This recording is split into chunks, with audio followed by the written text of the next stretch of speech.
संतों की सेवा होने लगी। अब तो बड़ी समस्या, क्योंकि बलि महाराज सब कुछ संतों को लुटाए जा रहे हैं, सब लुटाए जा रहे हैं। तो कैसे क्या हो? तब भगवान ने वामन रूप धारण किया और वामन रूप धारण करके बलि को छल लिया। 3 पग भूमि में तेरलोक की संपदा मांग ली, बलि को बांध के पटक दिया। 2 पैरों में ही इस लोक से पैर रखा, एक सीधा ब्रह्मांड लोक में, 2 पैरों में सारा विश्व, सारा ब्रह्मांड, सारे लोग सब नाप लिया। अब कुछ बचा ही नहीं, बलि तीसरा पैर कहां रखूं? तो बलि ने कहा, प्रभु ये बताओ कि धन बड़ा होता है कि धनी? धन बड़ा होता है या धनवान? तो बोले धनवान बड़ा होता है। तो प्रभु 2 पैरों में आपने धन ले लिया, 1 पैर में से धनवान को भी स्वीकार कीजिए। भगवान ने उसके मत्थे पर पैर रख दिया, सर पर। प्रहलाद जी प्रकट हो गए, बोले धन्य है प्रभु, ब्रह्मादिक देवताओं को कभी आपने अपना चरण नहीं दिया। क्यों? बोले जब अभी आप इस 2 पगों में सारे ब्रह्मांड को नापा, तो जब आपका 1 पग, ये आपके पैर का अंगूठा जब ब्रह्मांड लोक में छिद्र किया, तो उसका सिर्फ ब्रह्मा जी ने अपने कमंडलू में वो नख धुल लिया। तो ब्रह्मा जी को आपने उन अपने चरणों का जल दिया, चरणों तक दिया। पर धन्य है हम दैत्य लोग कि मेरे इस वंशज बलि पर आपने इतनी बड़ी कृपा की, इसके माथे पर अपना पैर ही रख दिया, इसको तो पद दे दिया, सब कुछ दे दिया। बोले धन्य है प्रभु।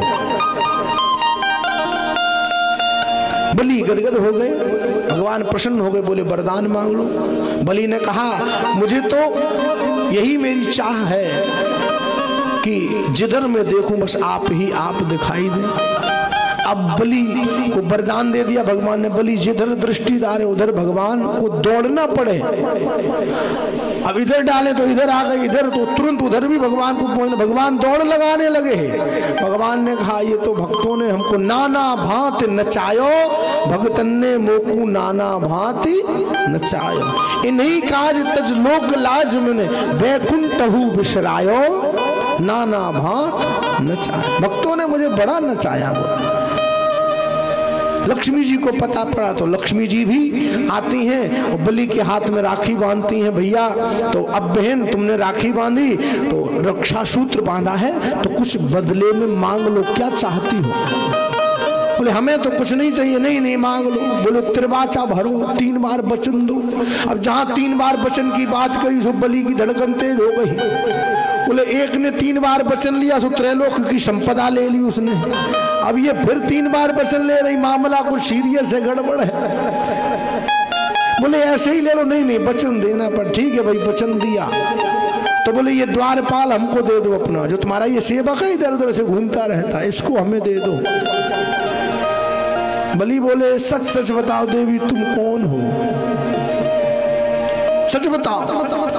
लक्ष्मी जी अपने स्वरूप में प्रकट हो गई। बोले मैं लक्ष्मी हूं। अरे मैं समझ रहा था वो ठगिया है, तुम भी उससे बड़ी, तुम भी ठग निकली, तुम हमको ठगने आई। पहले वो आया फिर तुम आई, पर धन्य हूं मैं, मेरे जैसा बोले सौभाग्य किसी का नहीं है। क्यों? बोले जो संसार, सारा संसार लक्ष्मी नारायण के आगे हाथ पसारता है, भीख मांगता है, प्रभु हमें ये दे दो, ये दे दो, ये दे दो, वो दोनों लक्ष्मी और नारायण आकर के इस बलि के दरवाजे पर आकर के हाथ फैलाते, बोले हमें ये दे दो, हमें वो दे दो। इसलिए हमसे बड़ा कोई सौभाग्यशाली नहीं है। बोले इस प्रकार महाराज अंत में बलि को सुतल लोक भेज दिया। अगले मनवंतर में बलि ही राजा बनेंगे, क्योंकि ऐसा विधान है कि जिसके 100 यज्ञ पूर्ण हो जाते हैं वो इंद्र पद का अधिकारी हो जाता है। इसलिए इंद्र का एक नाम है शतक्रतु, 100 यज्ञ करने वाला। तो बलि के 100 यज्ञ पूर्ण हुए और भगवान ने सुतल लोक में भेज दिया। बोले अगले मनवंतर में तुम ही इंद्र बन करके इस गादी पर विराजित होगे, ऐसा भगवान ने आशीर्वाद दिया।